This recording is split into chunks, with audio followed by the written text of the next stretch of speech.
नमस्कार दोस्तों, सीखो वैदिक मैथ्स के एक और वीडियो में आप सभी का स्वागत करते हैं। आज हम सीखने वाले हैं, मान लीजिए आपको 9999 से की संख्या को अगर मल्टीप्लाई करना है तो वो कैसे किया जाता है। तो चलिए स्टार्ट करते हैं। यहाँ पर मैंने संख्या ली 3968 इंटू 9999।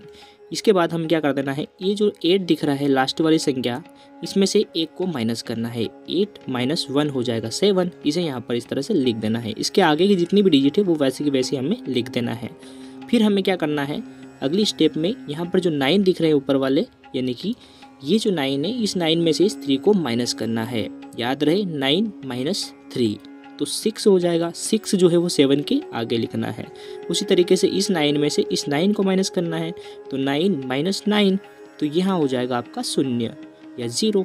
तो 0 को हमें 6 के आगे इस तरह से लिखना है। इसके बाद हमें फिर जो 9 अगला है, इस 9 में से हमें 6 को माइनस करना है, तो 9 माइनस 6 तो ये हो जाएगा आपका 3, जो कि यहाँ पर हमें इस तरह से लिख देना है। इसके बाद दोस्तों अब हमें जो 9 बचा है एक और, इस 9 में से इस 7 को माइनस करना है, तो 9 माइनस 7 तो ये हो जाएगा आपका 2।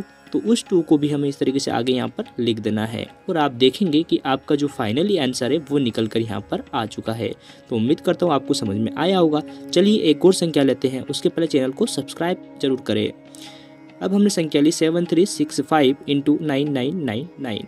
यहाँ पर भी हमें वही करना है। ये जो 5 दिख रहा है, इस 5 में से 1 माइनस करना है, तो 5 माइनस 1 हो जाएगा 4। इस 4 को यहाँ पर हमें लिख देना है। इसके बाद जो आगे की डिजिट है वो वैसे की वैसे ही हमें लिख देना है 4 के आगे। अब हमें क्या करना है, 4 के पीछे क्या करना है, यानी कि अब हमें जो 9 दिख रहा है, इस 9 में से 7 को माइनस करना है, तो 9 माइनस 7 तो 9 माइनस 7 हमें करना है, तो हो जाएगा 2। अब जो 2 है वो 4 के इस साइड में लिख देना है। इसके बाद जो 9 है, इसमें से हमें 3 को माइनस करना है, तो 9 माइनस 3 तो ये हो जाएगा 6। तो 6 को हमें 2 के आगे इस तरह से लिखना है। इसके बाद हमें जो 9 है, इस 9 में से हमें 6 को माइनस करना, 9 माइनस 6 तो हो जाएगा 3। इस 3 को भी यहाँ पर हमें लिख देना है। इसके बाद हमें एक और हमें संख्या बची है 9 माइनस 4, तो 9 में से माइनस 4 को कर देना है, तो 9 माइनस 4 करने पर आ जाएगा 5।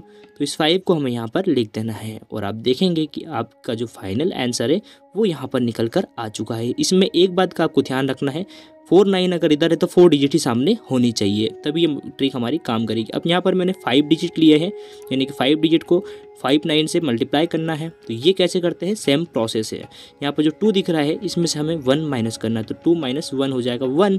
इस 1 को यहाँ पर लिख देना है। अब इसके बाद जो इसके आगे की डिजिट है वो वैसे की वैसे लिख देना है। अब हमें नेक्स्ट स्टेप में जो 9 दिख रहा है, इस 9 में से हमें 5 को माइनस करना है, तो 9 माइनस 5 तो ये हो जाएगा 4। उस 4 को यहाँ पर हमें इस तरह से 1 के आगे लिख देना है। इसके बाद हमें सेम प्रोसेस अपनाना है। फिर जो 9 है, इसमें से हमें 3 को माइनस करना है, तो 9 माइनस 3 तो ये हो जाएगा आपका 6। तो 6 को हमें यहाँ पर इस तरह से लिख देना है। इसके बाद अब हमें जो 9 है, इस 9 में से हमें 7 माइनस करना है, तो 9 माइनस 7 तो आपको 9 माइनस 7 कर देना है, तो 2 हो जाएगा। तो 2 को 6 के आगे हमें इस तरह लिख देना है। अब हमें अगला देखना है, यहाँ पर 9 है, तो इस 9 में से अब हमें 4 को माइनस करना है, तो 9 माइनस 4 कर देना है, तो 9 माइनस 4 करने पर हो जाएगा 5। तो इस 5 को भी हमें इस तरह से लिख देना है। अब हमें जो 9 है, इसमें से 1 को माइनस करना है, यानी कि एक और 9 बचा, तो 9 माइनस 1 तो 9 माइनस 1 करने पर हमारे पास आ जाएगा 8। इस 8 को यहाँ पर लिख देना है और आपका फाइनली आंसर जो है वो आ चुका है। तो उम्मीद करता हूँ आपको समझ में आया होगा। वीडियो अच्छा लगे तो चैनल को सब्सक्राइब, लाइक और